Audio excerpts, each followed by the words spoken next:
Good morning. Welcome to this week's Fun Activities in 5. This week, we are going to be talking about FVR, Free Voluntary Reading, or SSR, Sustained Silent Reading.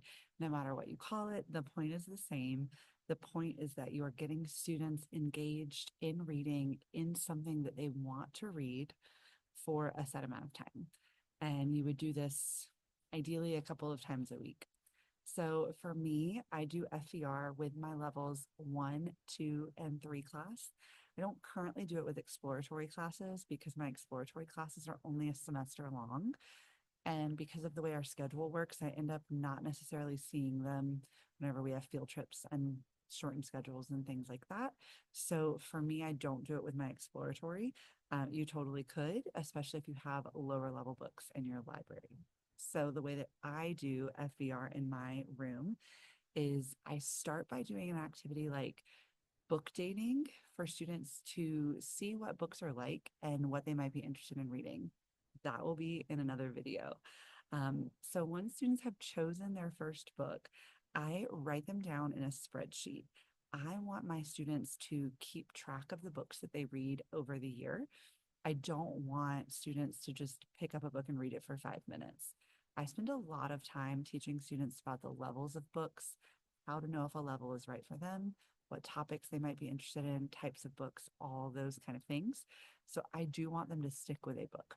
The only exception is once they have finished their first book, if they pick up another book, they get 1 day to read it and they can change it out.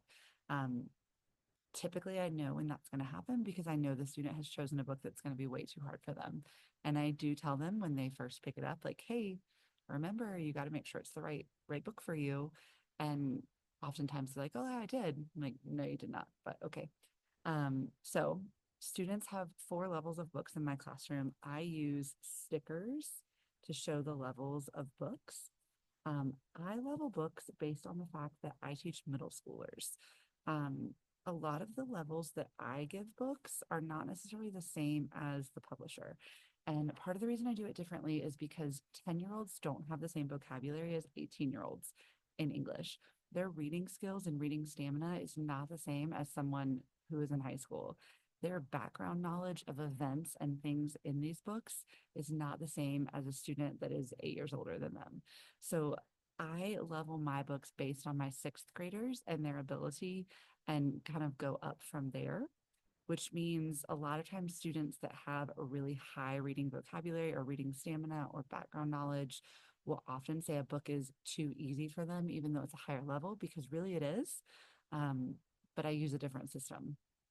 You can see my system. I'll link my spreadsheet below of the books I have in my room. So once they choose their book, we do 2 or 3 days a week. They come in, they grab their book. I keep them in a little bin by the door. They pick up their book. We read for about 8 minutes, and then I have them put their book away. When they finish a book completed, they come and say, hey, Prof, I finished my book. They give me the book. I write down the date that they finished on their spreadsheet, and they go and they get a new book to read from the library. I add that book to the spreadsheet. My goal for my students is that they read at least one full book each quarter, which would be 4 books a year. The only time we don't do FVR, independent reading, is when we are doing a classroom novel. Otherwise, we do FVR every single week. So students usually have 2 to 3 times a week for about 8 to 10 minutes for the course of a quarter to be able to get through a book, which is usually plenty of time. I don't do accountability with my FVR time. I do a couple of other things, and I'll link those videos below, but I don't have students keep a log or write summaries or anything like that, mostly because I don't want to grade it and I don't believe in useless assignments. If I'm having them do it, I want it to be purposeful.